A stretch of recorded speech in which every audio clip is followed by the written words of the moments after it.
Russia affirms its solid attitude towards Syria.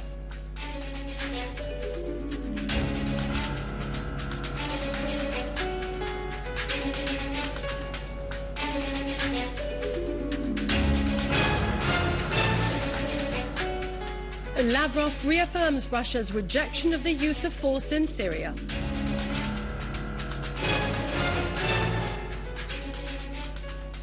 The terrorists of al-Nusra Front linked to Al-Qaeda admit their responsibility for the terrorist explosions in Damascus.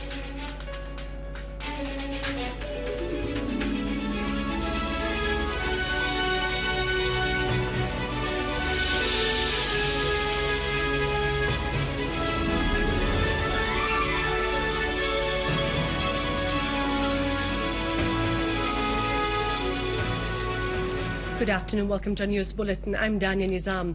Russian Foreign Minister Sergei Lavrov said Russia would not change its stance of rejecting military intervention in Syria because of the grave consequences it would have on the entire region. In a press conference in Moscow, Lavrov reiterated Russia's position that it would not allow passing any Security Council resolution that authorizes the use of force against Syria. The Russian foreign minister said that Russia has called for holding an international conference on the peaceful settlements in Syria with the participation of important regional parties such as Iran, Iraq, and other countries. Lavrov reiterated that Russia does not want to change its stance towards Syria but wants the implementation of Annan's six-point plan, noting that the international conference Moscow has called for is meant to support the implementation of this plan. He voiced concern that foreign sides are recruiting mercenaries and extremist forces and supplying them with money and arms to perpetrate crimes in Syria and ignite sedition.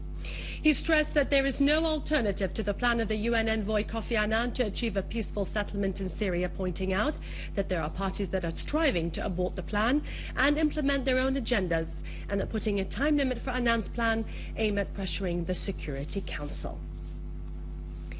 He stressed that Syria has implemented many of Annan's plan items and is serious about making the plan a success, but there are parties that are supporting terrorism and working hard to sabotage the international envoy plan.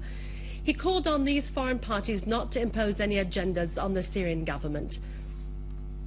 Lavrov said that the crimes which were committed in Al-Hula and Al-Qabeer and other areas and the terrorist bombings which took place in Aleppo and Damascus came in an escalation that has been provided cover by external sides. Lavrov criticized the Arab League's decision on stopping the broadcast of the Syrian satellite channel, saying it contradicts the freedom of expression and media. The Syrian Arab TV telecast a documentary film shedding light on the terrorist explosions in Damascus and the criminals who detonated them. These explosions were planned and implemented by terrorists related to Al-Qaeda from various nationalities. The explosion in Al-Qazzaz was carried out by terrorists in two booby-trapped cars to the southeast of Damascus on May 8th. They finished preparing the booby-trapped cars on Thursday and drove them at 6 o'clock in the morning. Another black vehicle was driven by an Iraqi terrorist named Marwan.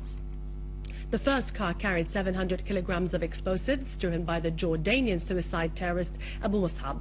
The second car carried 5,000 kilograms and was driven by the Palestinian terrorist Muhammad Ali Ghazi Abu Hammam.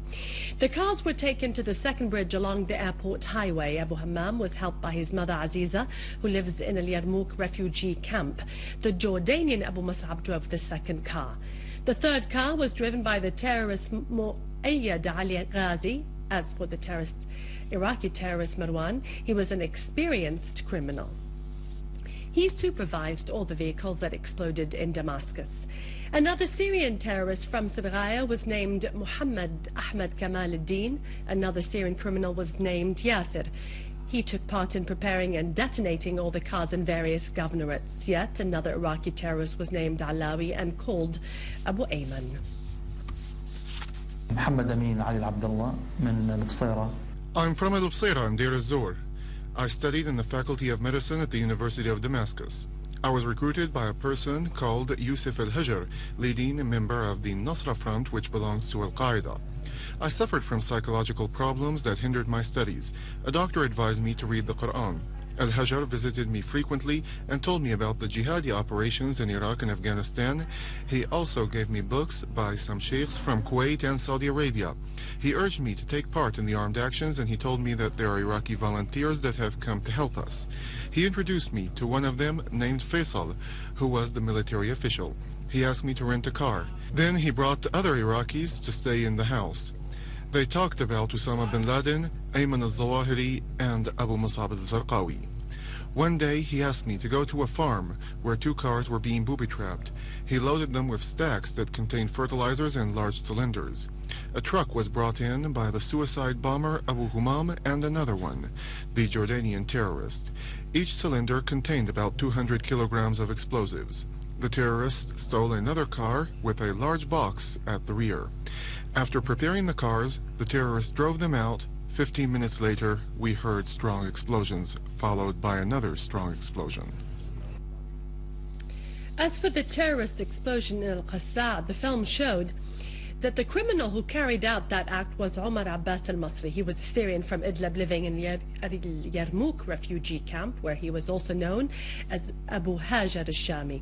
He bought a car from Barzeh and booby-trapped it in Yalda. He worked with other terrorists to booby-trap 4 cars that targeted the customs office in Kafar Sousse al-Qassa and the building of the criminal security department.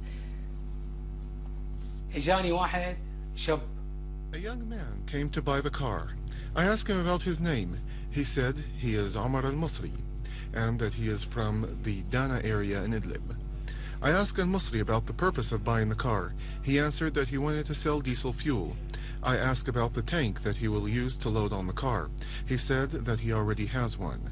The buyer failed to complete the sale transaction. On Saturday that followed, the security men came and we knew what happened. Hana Ali Shami, mother of the suicide terrorist Omar al-Masri, said that her son used to work with his father in Lebanon and to come back to Syria every now and then. She said her son showed religious inclinations. She said she forgave him, but the people did not because his hands were full of the blood of innocent victims. My son was with me in Lebanon. He was imprisoned in the Rumiyah jail. We went back to Syria, where I discovered that his ideas changed completely. He refused to greet his cousins. He used to say that such and such a person deserved to die. I tried to bring him back to the right way, but I couldn't. For her part, Safa Abbas al-Masri, sister of the suicide bomber Omar al-Masri, denounced her brother's terrorist act. She said that if he was the one who perpetrated this crime, she would never forgive him. She added, "He is not my brother, he is a criminal." من فترة شي 7 سنين تقريبا كان إنسان عاطل عن العمل. 7 years ago, my nephew was out of work and used to take drug pills. He was imprisoned in the Rumiyah jail in Lebanon. I contacted him by email and I noticed that he considered us unbelievers. He became a religious fanatic and considered his father, his sister, and his uncle as unbelievers. علاقتي بعمر المصري. Omar was my friend. He was in Lebanon.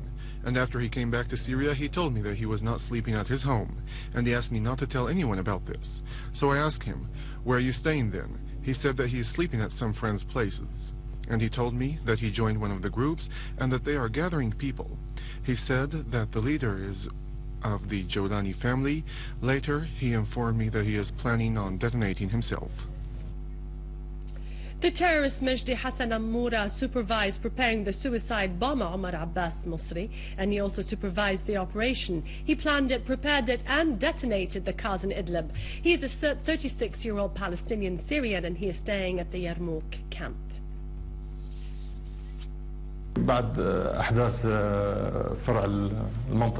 After the explosion at the security center office in the area, Majdi seemed tense. He told me that he was going to work in Aleppo with one of his friends. 10 days later, he telephoned us from Idlib. We rejected his actions. We were shocked by this destructive ideas that came from the Wahhabi thoughts. When he visited Majdi in jail, he told us that he swore an oath to follow his Iraqi commander.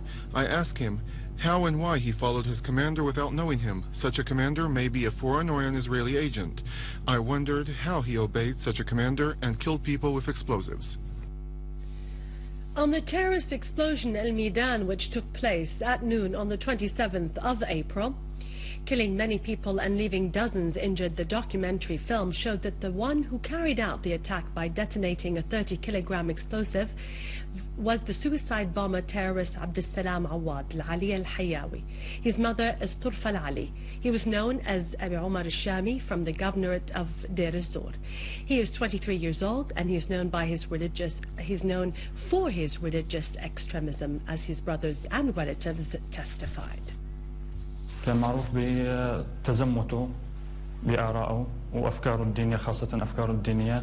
My brother was a Salafi fanatic. When I was in the hospital for a surgical operation, he visited me and he told me that he was going to carry out a suicide explosion with another terrorist. I was shocked and I tried to persuade him not to do this act, but he refused to listen to me. In his last call, he told me that he was working with a Nusra Front whose members are spread throughout Syria. The documentary film revealed that providing and making explosive devices, as well as preparing booby-trapped cars to detonate them in Damascus, used to take place in a metal workshop in the area of Aqraba. The workshop is owned by the terrorist Saeed Mahmoud Hamadi, son of Sumayya. He is known as Abu Salah. He is a Syrian and he is a member of Jabhat al-Nusra group. He employed an Iraqi explosive expert called Taha in his workshop. Bara Mustafa Nattouf, who calls himself the Emir of Mu'admayat al-Sham, which belongs to Al-Qaeda, said that he met some persons who had come from Iraq and intended to carry out operations under the pretext of supporting the Syrian people. One of them called himself Abu Mus'ab.